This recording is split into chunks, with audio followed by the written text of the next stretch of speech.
देखो कौन आया, देखो देखो कौन आया, देखो देखो कौन आया। भैया बहनों, आज ब्रिजमंडल और मेवात क्षेत्र के मतदाताओं अपने मन की बात कहवे के लैया भारत माँ को लल्ला आ गया है।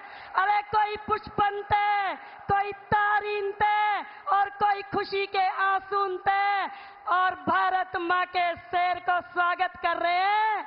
बिरज में हो रही जय जयकार, बिरज में मोदी आयो है, बिरज में हो रही जय जयकार, बिरज में मोदी आयो है।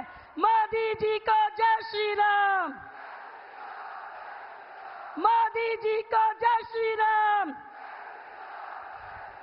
1 2 3 4, 1 2 3 4। देखो देखो कौन आया,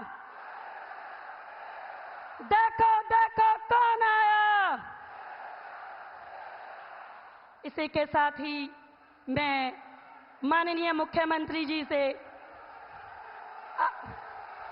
मोदी मोदी मोदी मोदी मोदी मोदी मोदी मोदी मोदी मोदी।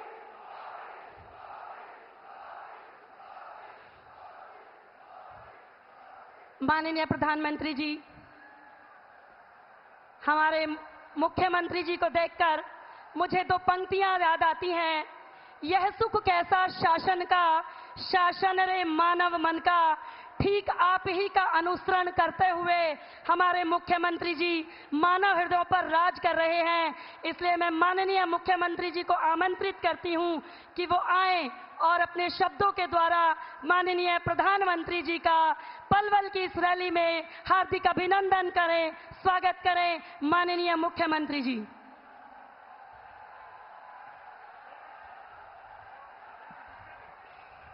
क्वार के यह महीना में ब्रिजमंडल में बाजरे की खूब खेती है रही है और यह अन्न श्री है। भेंट करके बाजरे की बालन का बुक्को देके मैं मुख्यमंत्री जी से आग्रह करती हूं कि वो माननीय प्रधानमंत्री जी का स्वागत करें। मोदी जी को जय श्री राम, मोदी जी को जय श्री राम, मोदी जी को जय श्री। प्रदेश अध्यक्ष जी से आग्रह है कि वो पटका पहनाकर माननीय प्रधानमंत्री जी का स्वागत करें। माननीय प्रदेश अध्यक्ष जी पटका पहनाकर।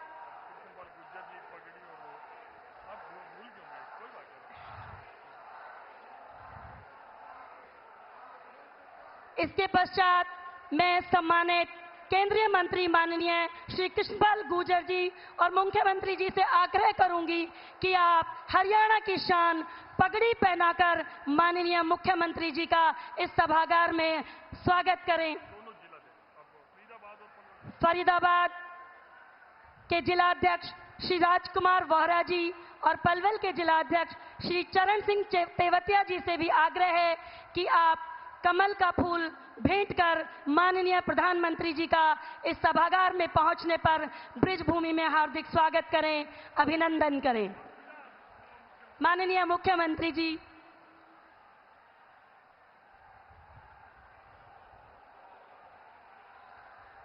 भारत माता के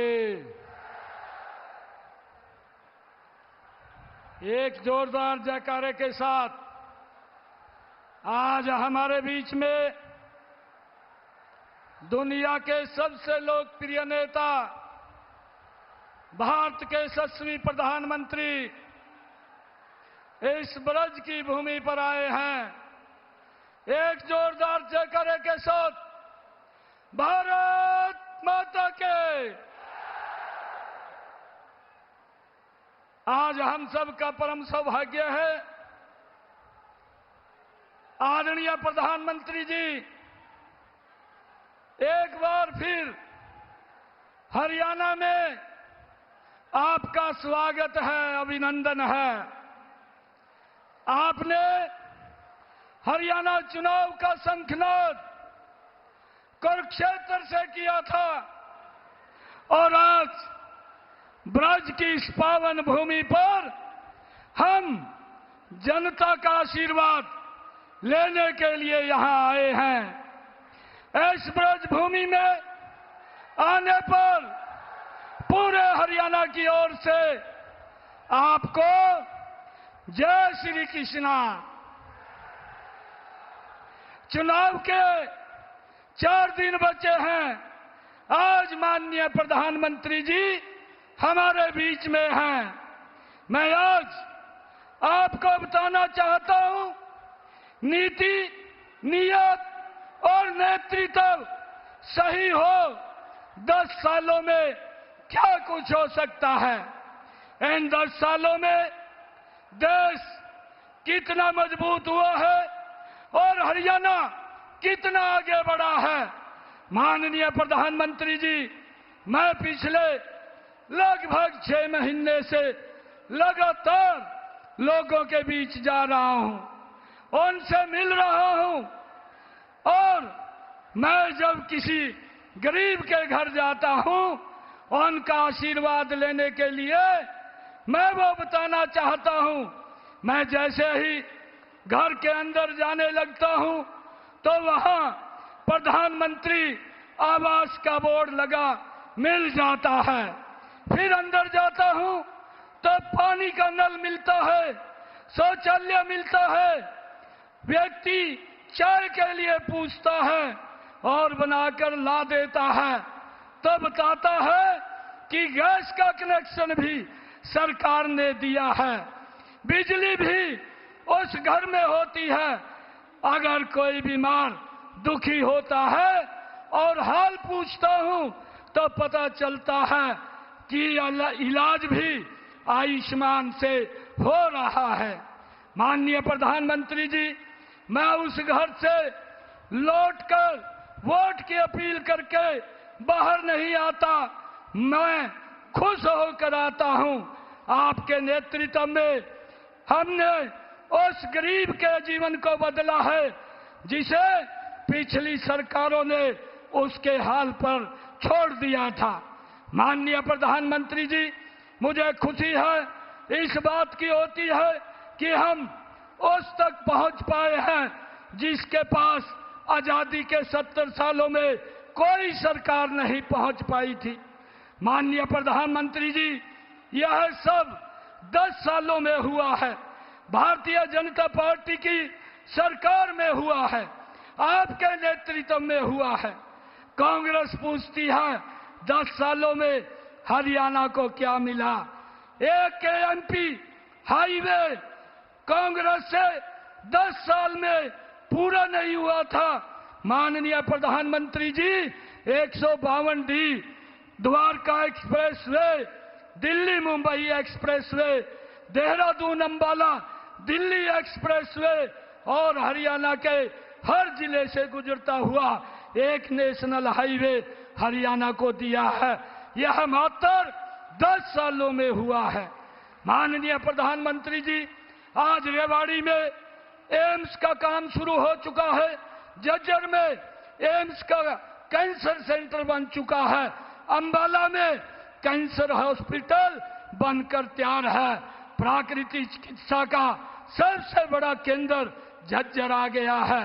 देश की आयुर्वेदिक यूनिवर्सिटी हरियाणा में बनने जा रही है। आज हरियाणा एक हरियाणवी राम का नाम भी लेता है और रामलला के दर्शन भी करने जाता है। यह सब 10 वर्ष के अंदर हुआ है। आदरणीय प्रधानमंत्री जी, आज हरियाणा का लाल सीमा पर जाता है तो पत्थरबाजों के हाथों उसकी जान नहीं जाती है। यह बदलाव पिछले 10 सालों में हुआ है।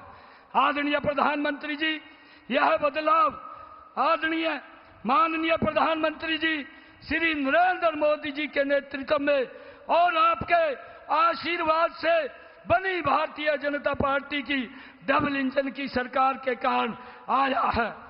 आदरणीय प्रधानमंत्री जी, कांग्रेस यह सब करना तो दूर, इन कामों की कल्पना भी नहीं कर सकती थी। कांग्रेस एक का एक ही सिद्धांत है, अंग्रेज कहते थे फूट डालो, राज करो। कांग्रेस कहती है झूठ बोलो और राज करो। पहले हरियाणा में 7 झूठ की गारंटी दी, लगा कि इससे तो बात बनेगी नहीं। अब तो पूरा का पूरा झूठ की किताब कांग्रेस ने उतारने का काम किया है। माननीय प्रधानमंत्री जी, अब सुना है मोहब्बत की दुकान लेकर दोनों हरियाणा पर्यटन यात्रा पर आए हैं। इनकी मोहब्बत की दुकान ऐसी है कि उसमें नौकरी से लेकर किसानों की जमीन और घोटालों से लेकर आरक्षण तक सब बिकता है, सबकी नीलामी होती है। भाइयों, कांग्रेस और भारतीय जनता पार्टी का सबसे बड़ा अंतर अगर कोई है तो यह है, कांग्रेस के नेता अपने परिवार का घर भरने, हरियाणा को लूटने के लिए आते हैं। और माननीय प्रधानमंत्री जी, आप जब हरियाणा आते हैं, हरियाणा को अपना परिवार मान करके उसके लिए कुछ ना कुछ करने का आप दे करके जाते हैं। माननीय प्रधानमंत्री जी, आपने 5 तारीख को धारा 370 खत्म की थी और 5 तारीख को ही आपने राम मंदिर का शिलान्यास भी किया था। अब एक और 5 तारीख आ रही है। मैं आपको विश्वास दिलाता हूं कि इस 5 तारीख को हरियाणा तीसरी बार भारतीय जनता पार्टी की सरकार बनाने का इतिहास रचेगा। मैं एक बार फिर हरियाणा की धरती पर आपका स्वागत करता हूं, आपका अभिनंदन करता हूं और आपको पूरे हरियाणा की तरफ से मैं राम राम कहता हूं। बहुत बहुत धन्यवाद।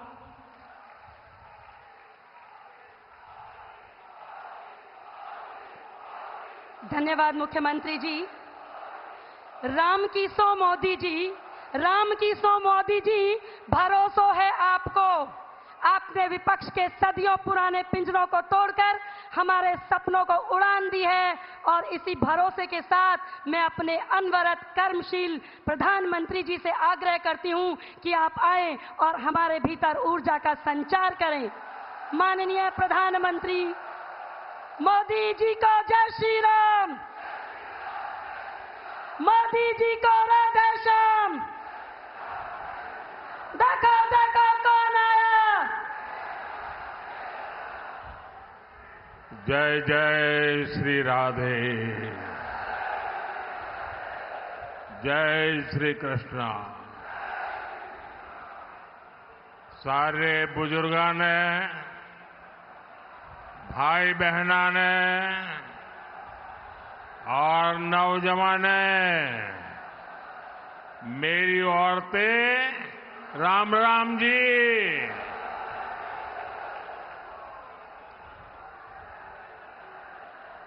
राजा नाहर सिंह और राजा जैत सिंह नागर जी की इस वीर धरा को प्रणाम करता हूं।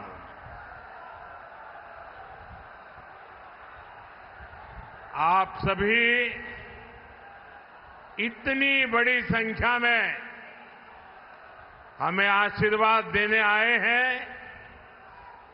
दूर दूर तक जहां भी मेरी नजर पहुंच रही है, लोग ही लोग हैं। उत्साह और उमंग से भरा हुआ ये दृश्य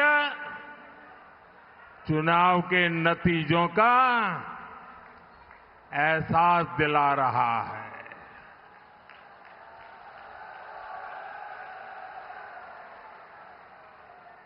आपके आशीर्वाद के लिए, आपके सहयोग के लिए हम आपके बहुत बहुत आभारी हैं।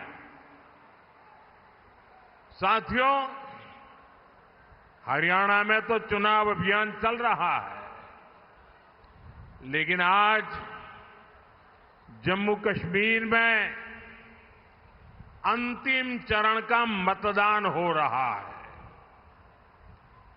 वहां बहुत भारी संख्या में लोग लोकतंत्र के पर्व में हिस्सा ले रहे हैं। मैं जम्मू कश्मीर के सभी मतदाताओं से कहूंगा कि वे अपना वोट जरूर डालें। साथियों, मैं यहां नजर कर रहा हूं, काफी परिचित चेहरे नजर आ रहे हैं।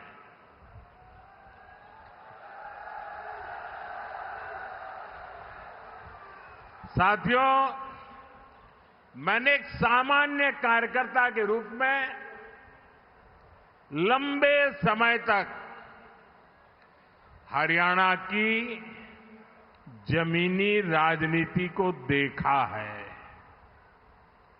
बीते दिनों हरियाणा के अलग अलग क्षेत्र में मुझे चुनाव अभियान के लिए, जनता जनार्दन के दर्शन के लिए जाने का अवसर मिला है। आज इस चुनाव की ये मेरी अंतिम सभा है और आपने भी मेरी इस चुनाव की आखिरी सभा को 4 चांद लगा दिए हैं।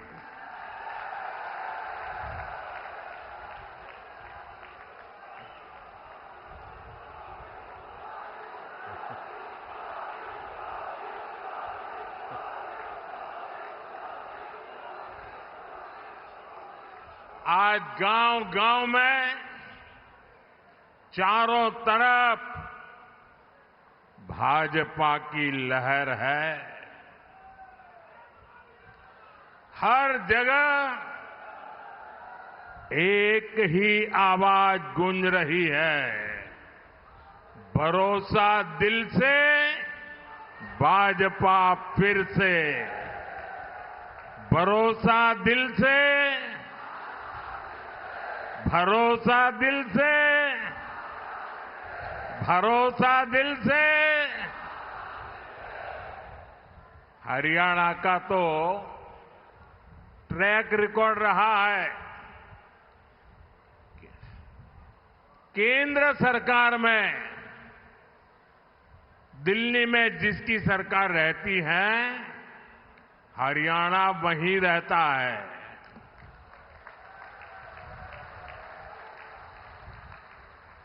आपने दिल्ली में तीसरी बार भाजपा सरकार बनाई, अब यहां तीसरी बार भाजपा सरकार बनाना आप लोगों ने तय कर लिया है।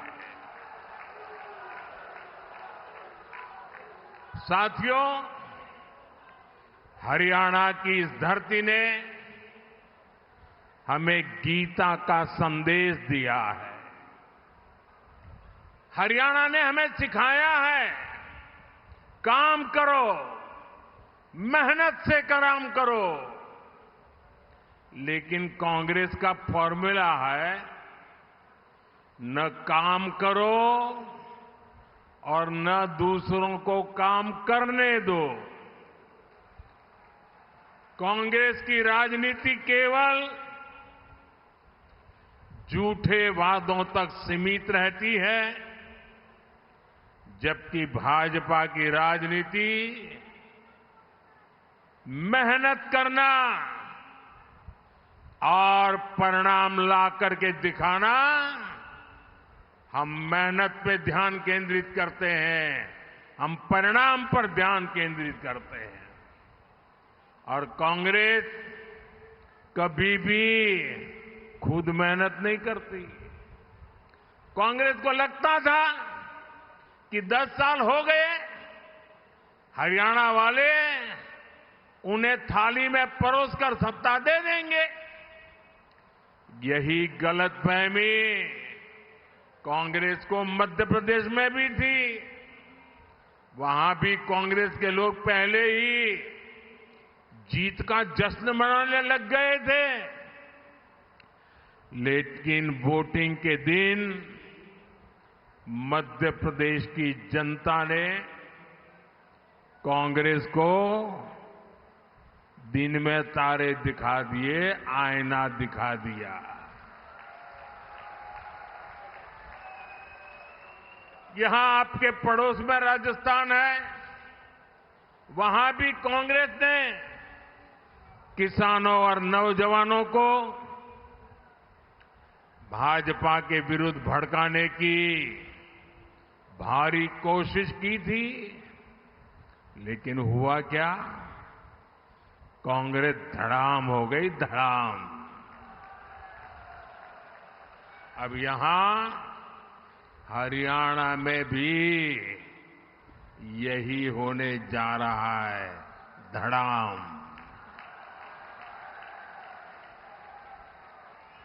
हरियाणा के लोग कांग्रेस को यहां सरकार से सैकड़ों मील दूर रखने वाले हैं।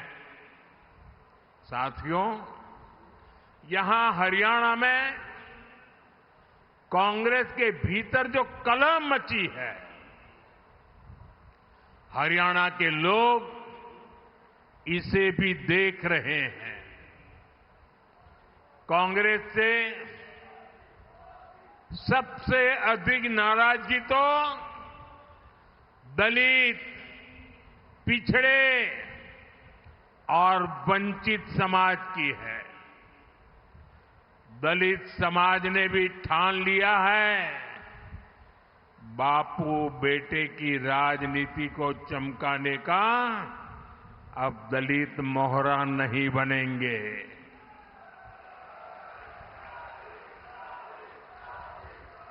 वो देख रहा है कि कैसे भाजपा सबको अवसर दे रही है। हमारे मुख्यमंत्री सैनी जी बड़ी विनम्रता के साथ सबको साथ लेकर चल रहे हैं। साथियों, कांग्रेस ने 60 साल, 70 साल तक देश पर राज किया। इतना मौका मिलने पर भी कांग्रेस ने देश के लोगों को तरसा कर रखा। सड़क, बिजली, पानी, शौचालय, पक्के घर, एक बहुत बड़ी आबादी मूल सुविधाओं से वंचित थी। कांग्रेस के भ्रष्टाचार का हाल ये था कि 1 रुपया अगर दिल्ली से निकलता था तो गरीब के घर तक जाते जाते 15 पैसा हो जाता था। देश पूछ रहा है, ये वो कौन सा पंजा था जो 1 रुपये को घिस घिस करके 15 पैसा बना देता था।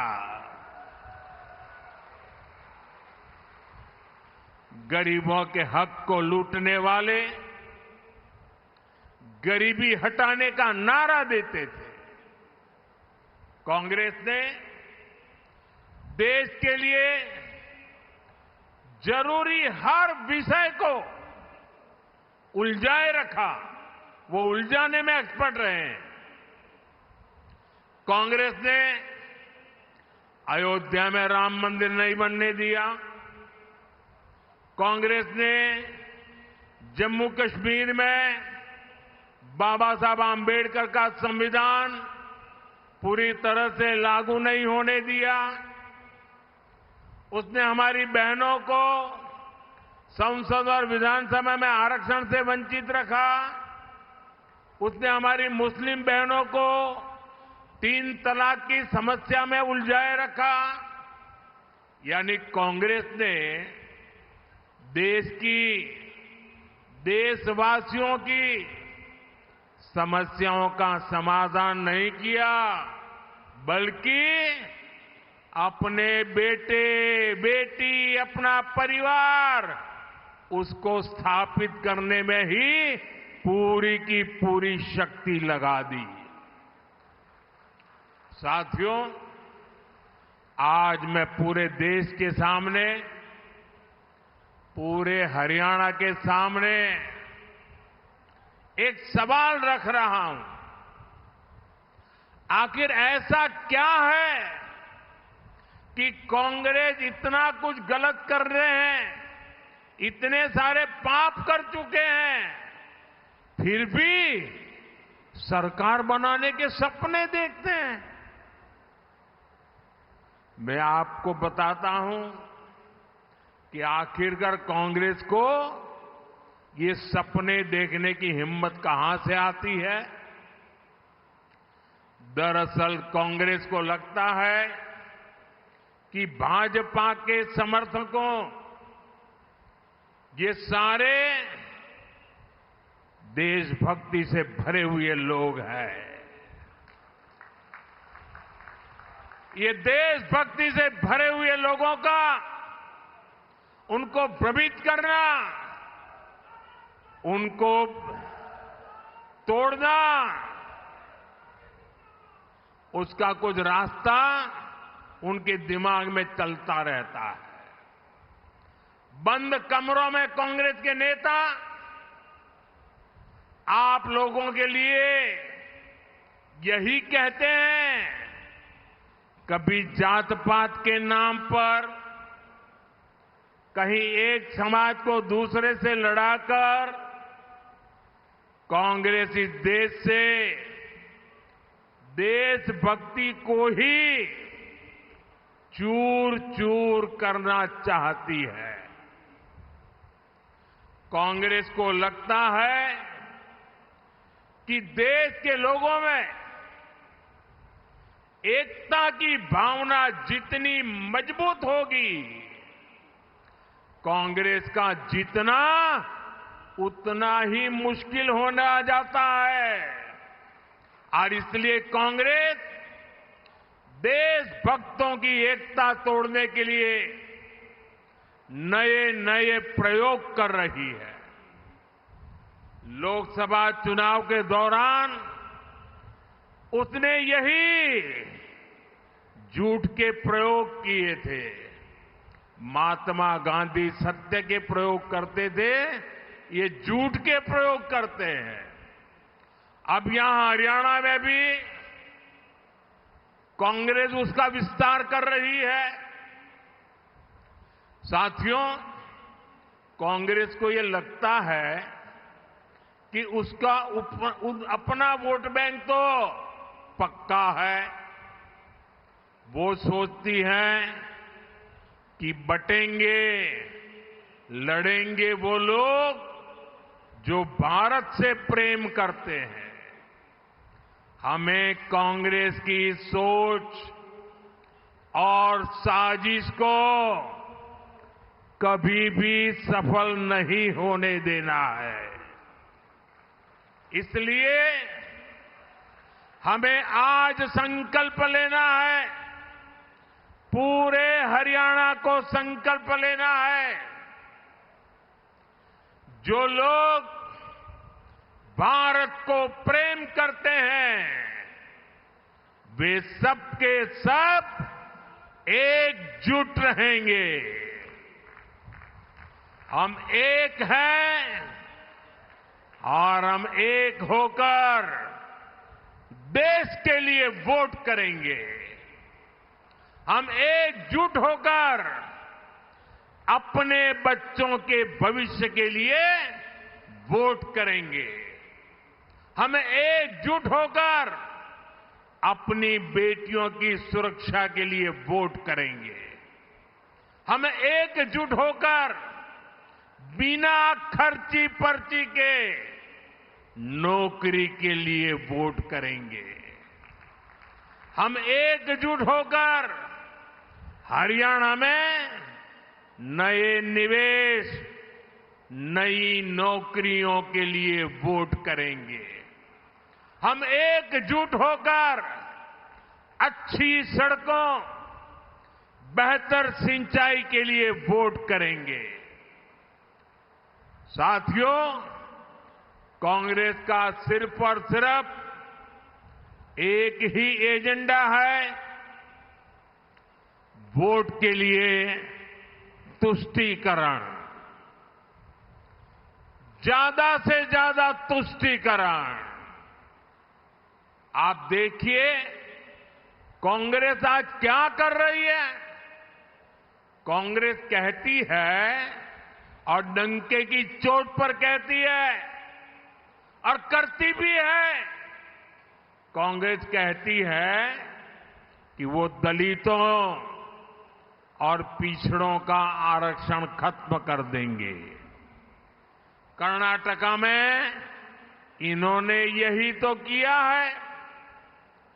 जैसे ही कर्नाटका में कांग्रेस की सरकार बनी, इन्होंने दलितों पिछड़ों का आरक्षण छीन लिया। कांग्रेस ने दलितों पिछड़ों का आरक्षण धर्म के आधार पर अपने वोट बैंक में बांट दिया। यही कांग्रेस है जिसने अनेकों स्कूल कॉलेजों यूनिवर्सिटियों को माइनॉरिटी संस्थान घोषित कर दिया। जो पहले माइनॉरिटी नहीं थे, अच्छे खासे कानून नियम से चलते थे, लेकिन उन्होंने वोट बैंक के खातिर ऐसे हजारों संस्थाओं को माइनॉरिटी बना दिया। इनमें क्या हुआ? परिणाम ये हुआ कि पहले दलितों और पिछड़ों के बच्चों को जो दाखिला मिलता था वो बंद हो गया। ऐसी संस्थाओं में नौकरियों में जो आरक्षण था वो भी बंद हो गया। कांग्रेस ऐसे ही काम हरियाणा में भी करना चाहती है। साथियों, कांग्रेस देश की सबसे बड़ी दलित विरोधी पार्टी है। इस पार्टी ने दो बार डॉक्टर आंबेडकर को चुनाव हरवाया। उनको डर था बाबा साहब डॉक्टर आंबेडकर जी अगर पार्लियामेंट में आएंगे और उनकी आंखों में आंख मिलाकर सवाल पूछेंगे तो ये जवाब नहीं दे पाएंगे।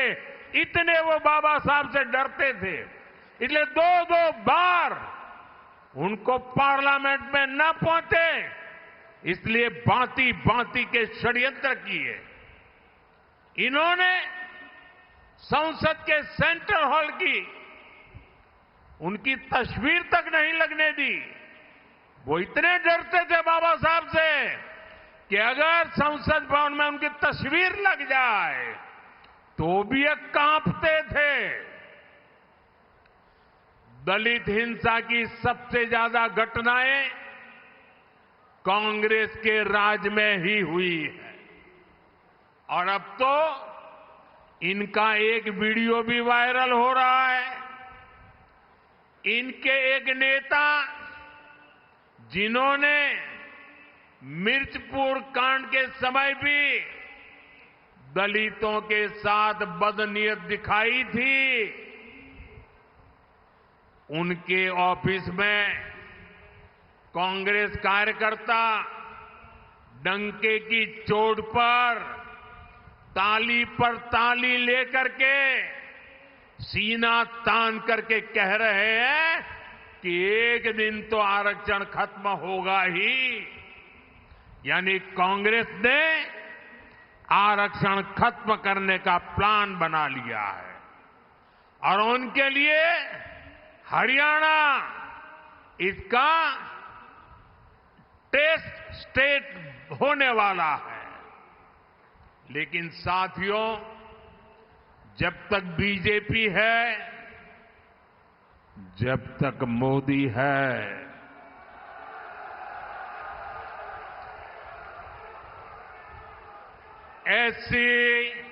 एससी और ओबीसी समुदाय को संविधान से मिले आरक्षण का हक कोई नहीं छीन सकता। आपने देखा होगा, ये लोग दिन रात मुझे गालियां देते हैं। अब हमारे मुख्यमंत्री जी, सैनी जी को भी गालियां देते हैं। हमारा और कोई गुनाह नहीं है। हमारा गुनाह यही है कि हम ओबीसी अति पिछड़ी मां की कोख से पैदा हुए हैं, इसलिए गालियां दे रहे हैं। साथियों, आज की कांग्रेस अर्बन नक्सलियों के शिकंजे में है।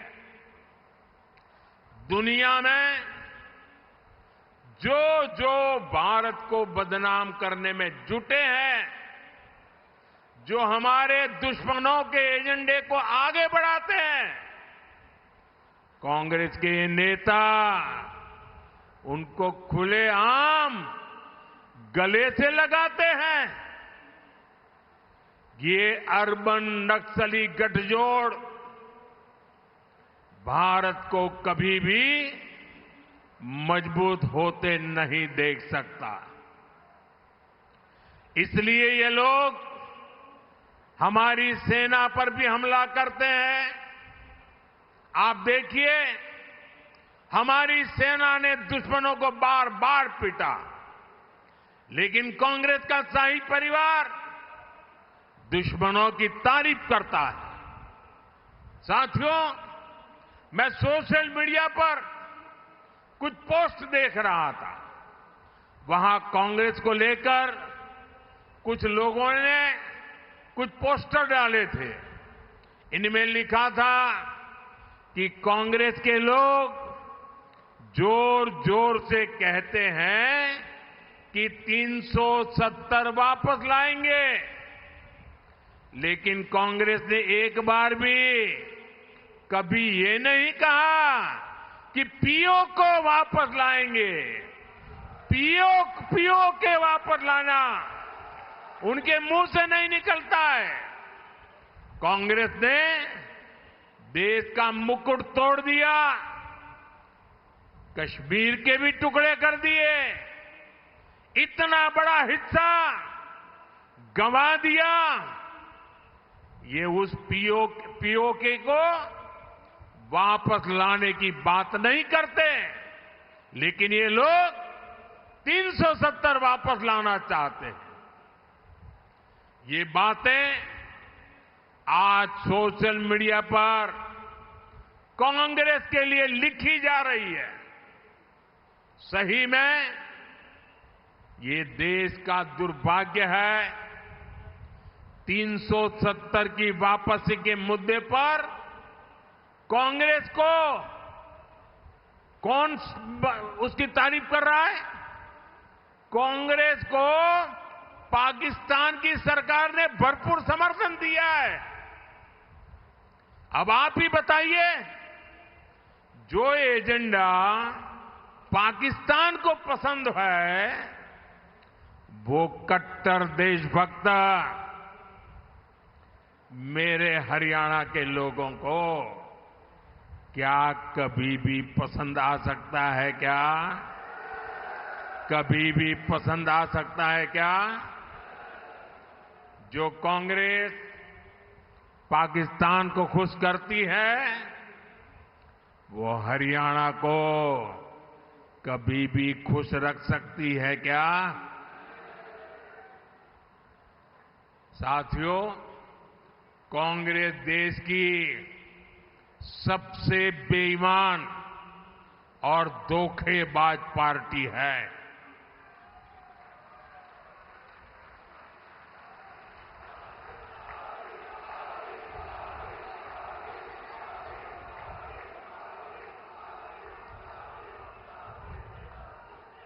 कांग्रेस के धोखों को गिनाऊंगा तो कई कई दिन निकल जाएंगे।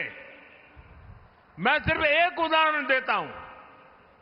कांग्रेस ने देश की रक्षा करने वाले, देश के लिए शहीद होने वाले फौजियों तक धोखा किया। 40 साल तक कांग्रेस ने वन रैंक वन पेंशन नहीं दिया। सिर्फ 500 करोड़ रुपए दिखाकर कांग्रेस कहती थी OROP, OROP, one rank one pension, 500 crore. जबकि मैंने रेवाड़ी में वादा किया था आकर के 2013 सितंबर में, और रेवाड़ी की धरती से मैंने कहा था, रेवाड़ी वीरों की धरती है, देश के लिए मर मिटने वालों का ये इलाका है। और तब मैंने कहा था, तब तो मैं चुनाव लड़ रहा था, प्रधानमंत्री नहीं बना था, मैंने कहा था कि मैं वादा करता हूं, मैं वन रैंक वन पेंशन लागू करके रहूंगा। और हमने लागू किया, और लागू किया तो फौजी परिवारों को करीब करीब 1.25 लाख करोड़ रुपए दिए। अब बताइए, जो जिस काम के लिए 1.25 लाख करोड़ रुपए लगने वाले थे, ये 500 करोड़ दिखा करके कहते थे कि ओआरओपी दे दिया। क्या ये धोखा है कि नहीं है? धोखा है कि नहीं है? ये फरेब है कि नहीं है? ये झूठ है कि नहीं है? यहां हरियाणा में भी हमारे फौजी परिवारों को 10,000 करोड़ रुपए से ज्यादा मिले हैं। मोदी के लिए फौज की प्राथमिकता सबसे बड़ी है, फौज का सम्मान सबसे बड़ा है। और कांग्रेस से हम इसकी कोई उम्मीद नहीं कर सकते। साथियों, कांग्रेस की कथनी और करनी में हमेशा फर्क रहा है। कांग्रेस ने, ये पड़ोस में हिमाचल प्रदेश है, कांग्रेस ने हिमाचल की बहनों और नौजवानों को भी ऐसा धोखा दिया है, हिमाचल कभी भी कांग्रेस को माफ नहीं करेगा। कांग्रेस ने, जैसे यहां हरियाणा में कांग्रेस वाले अनाप शनाप बोल रहे हैं ना, ऐसा ही उन्होंने हिमाचल में किया था। कांग्रेस ने वहां चुनाव जीतने के लिए कहा था कि हर महीने बहुत सारे पैसे देंगे। आज 2 साल हो चुके हैं, उन्हें कुछ नहीं मिला। कांग्रेस ने पहली कैबिनेट में ये लाखों नौकरियों पर मुहर लगाने का वादा किया था। वहां इन लोगों ने सरकारी कर्मचारियों को बड़े बड़े सपने दिखाए। आज उनको तनख्वाह भी समय पर नहीं मिल रही है। कहा तो कांग्रेस को हिमाचल के लोगों से माफी मांगनी चाहिए थी, लेकिन कांग्रेस को ठगी की लत लगी है। वो अब कांग्रेस वाले हरियाणा वालों को भी वो ठगी की लत के कारण अब झूठे झूठे वायदे बेच रहे हैं। कांग्रेस यहां हरियाणा के किसानों को तारे तोड़कर लाने की बातें कर रही है, लेकिन आप याद रखिए, जहां उसकी सरकार है, कर्नाटका में है, तेलंगाना में है, वहां इनमें से एक भी वादा लागू नहीं करते हैं। यानी कांग्रेस की नीयत में ही खोट है। साथियों, कांग्रेस हरियाणा के नौजवानों के हितों के खिलाफ है। यहां हरियाणा में भाजपा सरकार ने करीब 1.5 लाख सरकारी नौकरियां दी, और वो भी बिना खर्ची पर्ची नौकरियां दी है। हजारों कर्मचारियों को पक्का किया। लेकिन अब कांग्रेस वाले फिर वही खर्ची पर्ची सिस्टम हरियाणा में वापस लाना चाहते हैं, आप पर थोपना चाहते हैं। सरकार बनने के आसार, वो आशा छोड़ चुके हैं। दूर दूर तक कोई आसार नजर नहीं आ रहे हैं। लेकिन लूट खसूट का बंटवारा अभी से हो गया है। ये है कांग्रेस की सच्चाई। साथियों, कांग्रेस की नस नस में भ्रष्टाचार दौड़ता है। ये दलालों और दामादों की पार्टी बन गई है। कांग्रेस के राज में यहां जमीन की दलाली करने वाले मालामाल हो गए हैं, या तो दामाद जी मालामाल हो गए हैं। ये दो ही लोग फले फूले हैं। जबकि किसान के नसीब में क्या आया? किसान को तो सिर्फ 2 रुपये का मुआवजा मिला। जो लोग 10 साल पहले हुड्डा जी की सरकार थी ना, हर किसान कहता है ये तो 2 रुपया मुआवजे वाली बड़ी आफत आई और किसानों के घर में चेक पहुंचा। क्या 2-2 रुपया का चेक? और उस सरकार की पहचान थी किसानों के घर में, किसानों के दिल में, कि 2 रुपया मुआवजे वाली सरकार है। जबकि भाजपा सरकार हजारों रुपये का सम्मान निधि सीधी उनके बैंक के खाते में पहुंचाती है।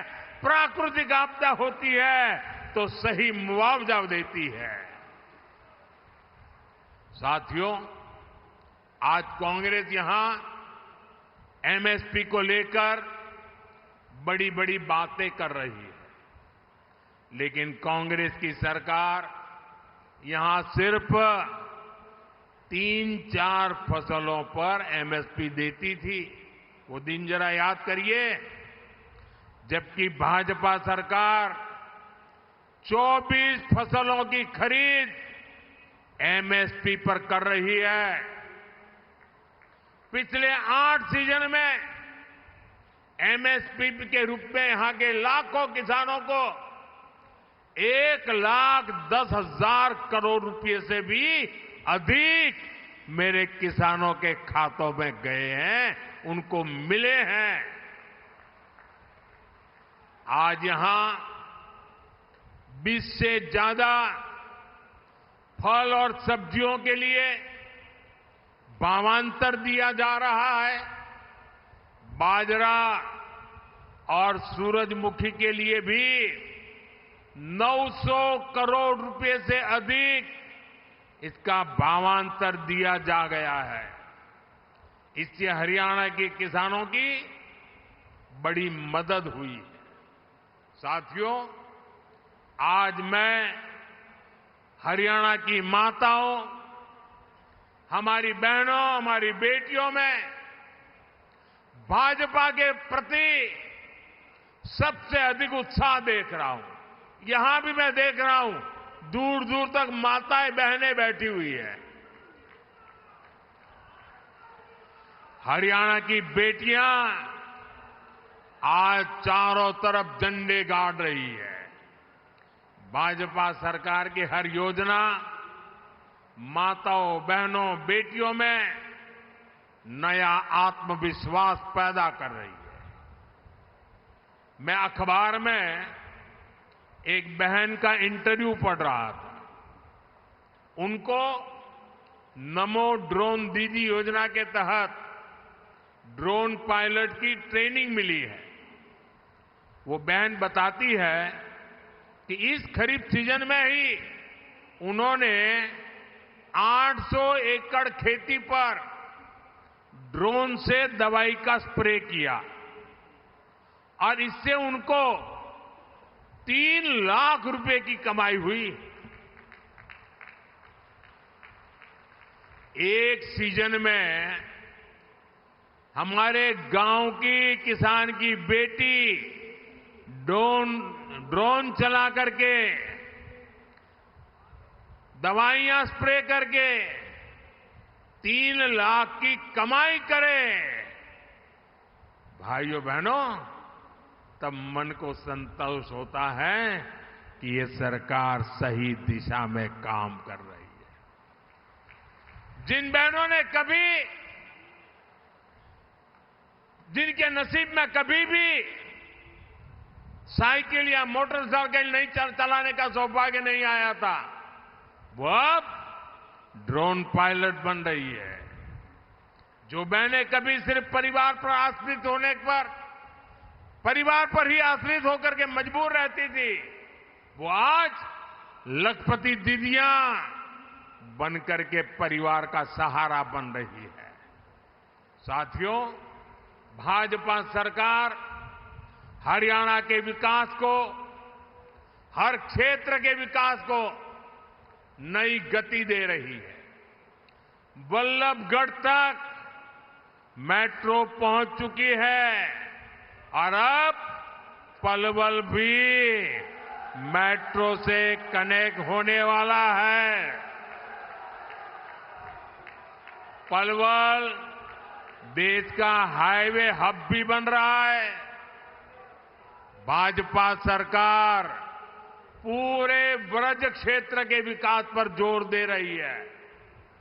इसका फायदा यहां के लोगों को मिलेगा। पड़ोस में जेवर अंतर्राष्ट्रीय हवाई अड्डे से भी आपको बहुत लाभ होगा। ये एरिया रेल कनेक्टिविटी का भी हब बनता जा रहा है। Palwal Sonipat orbital railway corridor हो या फिर मालगाड़ियों के लिए स्पेशल कॉरिडोर, यहां के किसानों और उद्योगों के लिए अवसर ही अवसर है। बल्लभगढ़ में कॉलेज और पृथला में स्किल यूनिवर्सिटी बनने से भी नौजवानों को सुविधा मिली है। नाहरसी क्रिकेट स्टेडियम का निर्माण भी यहां के युवाओं को बहुत मदद करने वाला है। साथियों, ये चुनाव नया इतिहास बनाने का है। ये चुनाव हरियाणा को विकास की नई बुलंदी देने का है। दिल्ली में आपका ये बेटा बैठा है।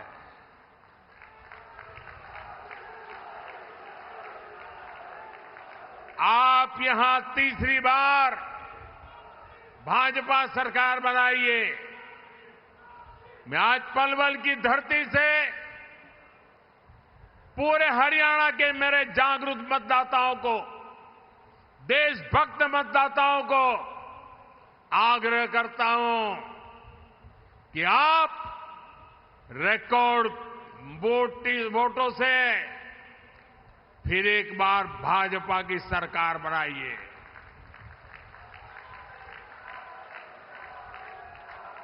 हरियाणा के तेज विकास की गारंटी ये मोदी की गारंटी है।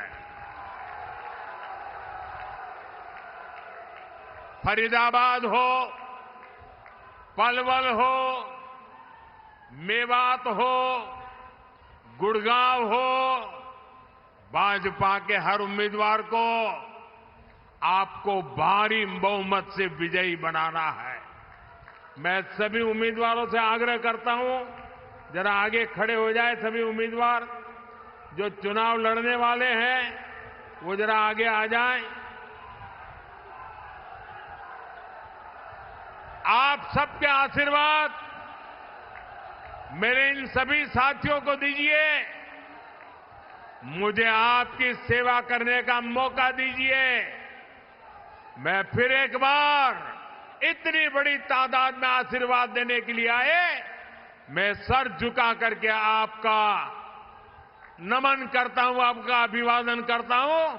मेरे साथ बोलिए, भारत माता की, दोनों हाथ ऊपर करके पूरी ताकत से आवाज दीजिए, भारत माता की, भारत माता की, भारत माता की, भारत माता की, भारत माता की। बहुत बहुत धन्यवाद।